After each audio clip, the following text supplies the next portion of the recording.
This is called Joe Tries to Kick.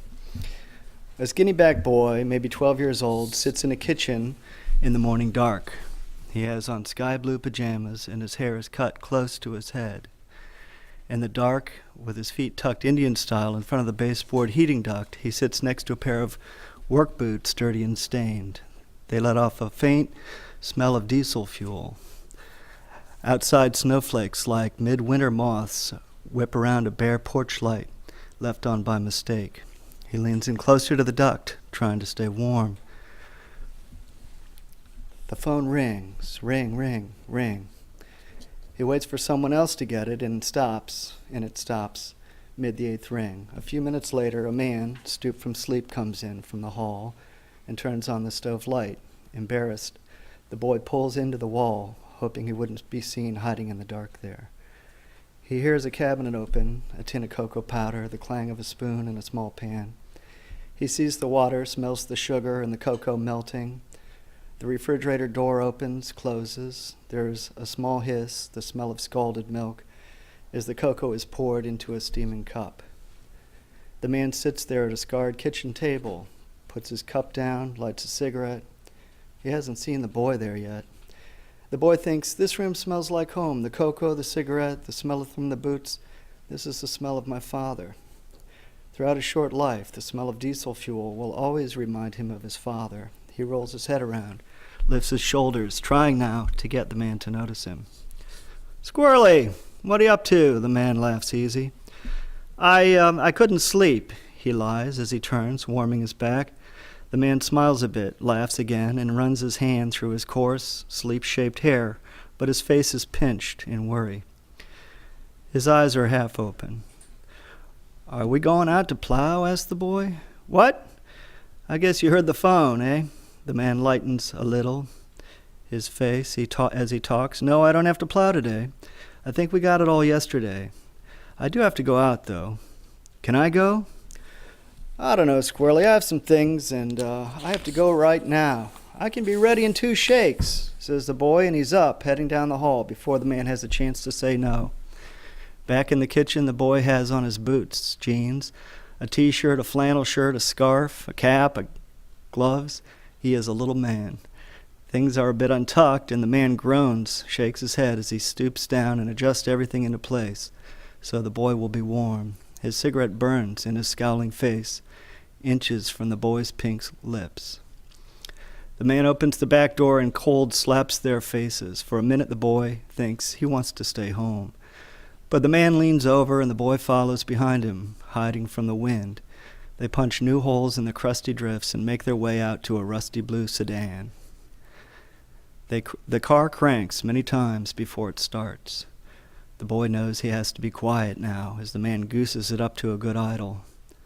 But once they get going, it's not so bad. The car is standard shift, and the man runs it in lower gears to keep it warm. Soon the boy is warm and takes off his gloves. The man keeps his on, so the boy puts his back on too. They dodge through ruts of a poorly plowed road until Market Street, where the traffic has made things clear, and the car shifts gladly up into 4th. The boy likes being out with his father. He doesn't know where they're going, that being about normal. They could end up anywhere, hardware store, boneyard, the swap meet. He stays quiet, hoping they will get cocoa at the donut shop when they are done, but his father's face keeps pinching up. Remember when you took me plowing? The boy asks, breaking the silence. Plowing? I never took you plowing, little man. No, we've talked about this before. You can't go plowing. You never have and never will be plowing with me. No, we did. Remember, when I was 5, you got me up early, wrapped me in that old blanket. We drove out to the lot. You started up the grader, and it was warm. You carried me to the cab. We plowed Route 21. The man looks over, glowers quizzically at the boy. I remember, the boy insists. It was nothing but white, like you said, and the light poles and the mile markers was all we had to work with. And it was loud, but all loud in one way. So you put the noise in one place in your head, and then it was quiet. You kept singing, all they teach in Virginia, son, is reading and writing in Route 21. Don't you remember? No, little man. I may have told you about all that, and you may think you were out there with me and all, but I never took you plowing. It would be too dangerous. I could never do that. No, we did, the boy snaps, angry now. Why can't he remember? I remember, even if you don't. They drive on for a while, each spiting each other in the silence as they head west out of town. The boy sees the farm on the hill, and like every time he comes this way, he wants to go up there and look around. There's a big white clapboard house with a porch wrapped around, a big red barn, a corn crib, and a silo. Once he even saw horses running up there. Today it is all soft and pretty, covered in snow, and no horses run in the corral, but the dirt is beaten brown, so he knows the horses are there. They cut left across the highway onto a dirt road that runs parallel, up behind some pine trees, up a hill. Are we going to a farm? Farm? What farm? No, hell no. The father's face is really pinched now and red. We're just going up here, and I have something to do, and I want you to sit in this car and wait. Can I come in? No, you can't. I promise I won't be long. Here, I'll leave the radio on for you. The car slides around a bit up the final hill, and then they are there at the farm he's always wanted to see. The boy is excited. Can I go look in the barn? Damn it, no. Hear what I say. Stay here until I get back. If you don't, it'll be your ass. Be my ass, the boy thinks. That was pretty serious. He decides to stay put, if only for the cocoa and donuts. The man gets out and walks up the porch, stomps off his feet, and goes right in. He must know these people, the boy thinks. How else could he just go right in like that? Why hasn't he taken me here before? He sits there a while. He wants to go look around, but it is so cold out there. He sits on his hands to keep them warm. He turns up the radio and howls along with Hank Williams. Your cheating heart, you'll make you blue. You'll cry and cry the whole night through. One at a time, he takes apart all the cigarette butts in the ashtray and smells his finger. Hey, that stinks. He is freezing now and thinks that he could die out here. What is going on in there? What's he doing in there? Worse now, he has to pee. That's how the cold gets you, you know. If you have to pee and you get cold, then you really have to pee.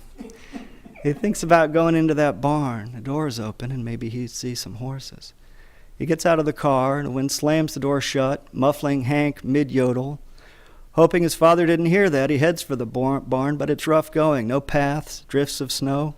The wind picks up, and he turns around to head back for the house. On the porch, he's slipping a bit now on the snow, but manages to skate to the door and goes inside. He is in some unused front room, almost as cold as it was outside. There's an old bicycle, some fishing poles, other random junk. There's the door to the rest of the house. He feels the heat blowing out around it. There's a dim light, and he heads inside. The next room is small, but wood-paneled, and the stub of a log smokes there in the big fireplace, too big, it seems, for the room that is unbearably hot. Off this room to the left is a kitchen, and to the right a half-open door. He hears voices on the other side. One is father's, but odd. The other is familiar, but he can't place it. He doesn't have to pee now, or at least not so bad, so he slowly steps and peeks in.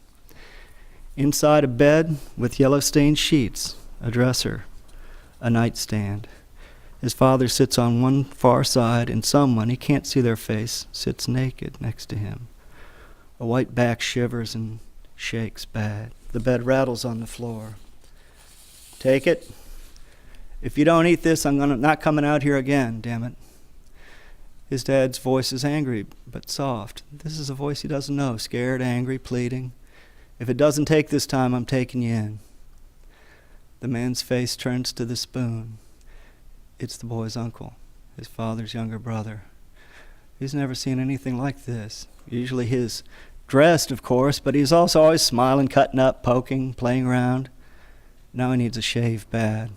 He needs to get cleaned up. The boy noticed how the room smells like terrible old sweat. The man's face is bunched up too, like an old washcloth. He looks like pain. His head shakes, and his dad has to aim the food, feeding him like a baby. His uncle clutches up to guide the hand and finally gets it in. The boy hears the clatter of the spoon on teeth, and the uncle falls back on the bed, rolling into a ball. He stares at the boy, but he knows those red, wild eyes haven't seen him. He steps quietly back, out of the den, out of the front room, back onto the porch. He has to go bad now, so he unzips and lets it fly right there off the porch, a golden stream, bright in the sun, off the snow, speckling the ground. His nose is clear this day, and he smells the cold, the snow, manure. He smells fume from trucks on the highway below. He smells the sky, and the smell of that old sweat still stuck inside his nose. He smells his own pee. He stands out in the wind for a minute, seeing how it feels. How long, he wonders, can a man stand with his willy in the wind? After a few minutes, it stings so bad that he tucks it back in and gets back in the car, which seems warmer now. The radio is still on. After a bit, his father comes out, his face down, pinched bad. He slams the door behind him and glances at the boy. He looks for a minute at the puddle on the floor under the boy's feet. He looks at the sky. He stares silently out the front window, his eyes wide open, glazed. The boy wonders if he has been crying, but he corrects himself. That can't be true.